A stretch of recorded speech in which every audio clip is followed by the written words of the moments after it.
There are a few ways to handle a shot taken by multiple cameras in Final Cut Pro, but by far the most efficient one is the Multicam Clip.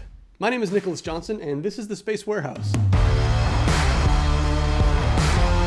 With the Multicam Clip in Final Cut Pro, you can switch between the camera views just by clicking your mouse as the video plays in real time. All the moves get saved as cuts, and you can go back and forward and change your mind as many times as you want. And all of your camera angles are saved into one clip on the timeline.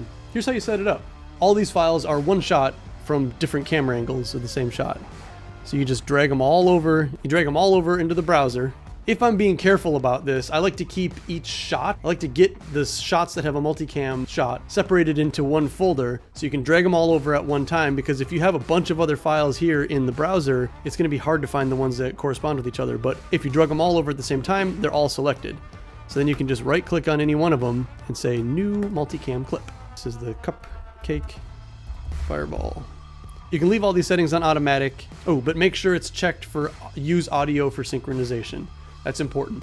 All these clips have audio, and it uses the audio to sync the clips up, but you can also add ones like a drone shot that has no audio. You can add those in just at the same time, add it all into the browser, put it in the multicam clip. I'll go over that in a minute, how you sort out the ones that didn't have audio, because it uses the audio to sync up the clips. So now you have a new clip in your browser called, well, I call it Cupcake Fireball. You can just drag that into the timeline, and that's all the clips. So now, you go over to this view thing and you select angles, or Shift Option 7. They're all going to pop up over here on the left. So now that everything's in here, find a spot that it's easy to see one thing happening all together, and then just kind of hit play. You can make sure that everything was synced up. In this case, it looks like it was. I put one clip in here that didn't have audio just to show you. So let's say you had a drone shot or like an overhead shot and the camera just didn't have any audio, or the audio wasn't good enough for it to sync. You just double click here on your timeline. This will open up and show you each one of the clips in the browser and where they go. And this one doesn't have audio. It actually doesn't go with this project at all, but we're just going to pretend it does. You can drag that to where it should be, and then you can use this timeline to sort of sync it up. You might have to just go frame by frame to find something that happens, but now you can just drag that around, put it where you want it to be, and that will become part of the multicam clip. If you're in this view, you don't want to edit in this view, because this is the raw files. You want those to stay the way they are. Hit this little back arrow right here, and that'll bring you back to this multicam clip view on the timeline. This is your main timeline view. You've got all the shots together in one place. They're all synced up. Here's how you edit with this thing. You have these three icons on the upper left of this angles window. If you have one primary audio track, like in my case, I had a lapel mic, and that's what I wanted to use only. I didn't want to use the other audio tracks.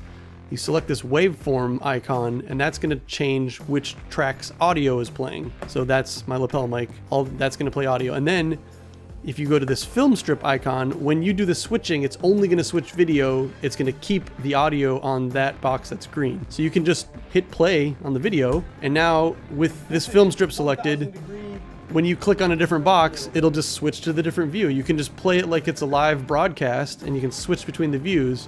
Obviously, at any time, you can stop and you can change your mind. You can go back to where you switched it, and you can switch it to something else.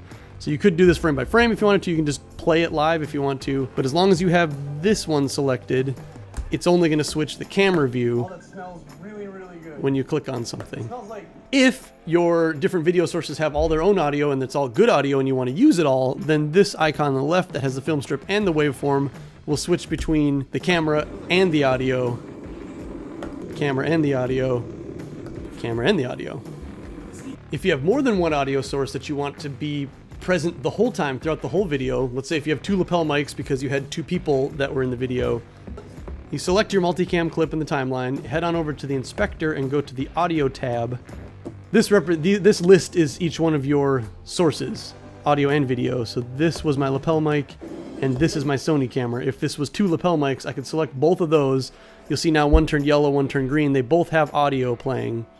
And then you're just going to switch it to this little film strip icon here, and that will, as you're playing through, it's only going to switch the camera angle, but it's going to leave both of those two audio sources playing. I'm going to turn this down a little bit. So now I can switch between camera views, but it won't change how the audio is playing. Okay, so now the whole thing's set up. Now you pretty much just go to the beginning of where the action starts or whatever. This may be a longer clip than you're going to end up using. I don't know, there's two schools of thought for editing in general. You can just treat this like a regular file. You could like cut out a whole section because nothing's happening. Whoop. and it's still Multicam Clip, and you haven't deleted any of the actual footage. It's all still in there. So you can make your edits first for time if you want to, or you can just play it all the way through and treat it kind of like a live TV broadcast. You're just switching from camera to camera as the timeline plays, and do all your edits that way. And then once you get all the way done, let's say this is your drone shot.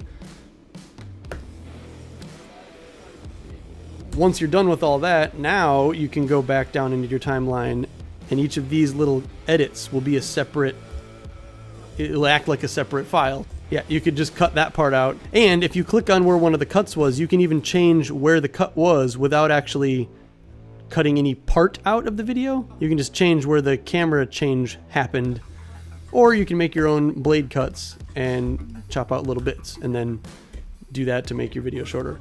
And of course, you can always change your mind if you have your snap selected, which I don't know why I don't. The timeline scrubber will sort of like stop right at the junctions, and that way you can like change them.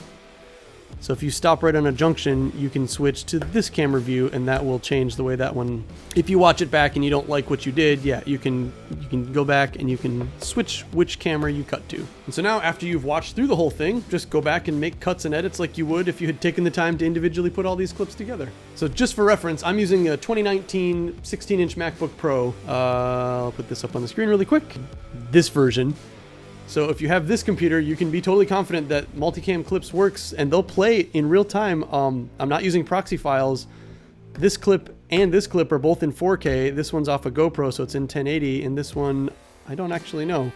But we got 5 video streams here, and they'll all play concurrently, and this thing doesn't stutter at all. So somehow Final Cut has itself optimized to where this works really smoothly. If you have an older computer, you may want to make proxy files, and that's a whole other process, but that'll make everything play back a little smoother because the computer is reading all of these video streams all at once, and so it's got a whole lot of data it's got to pass through. But you don't need the brand newest computer to do it. That's the Multicam Clip, Final Cut Pro. My name is Nicholas Johnson, Space Warehouse. Thank you for watching. Please subscribe if you like what you saw and if you want to see more. Goodbye.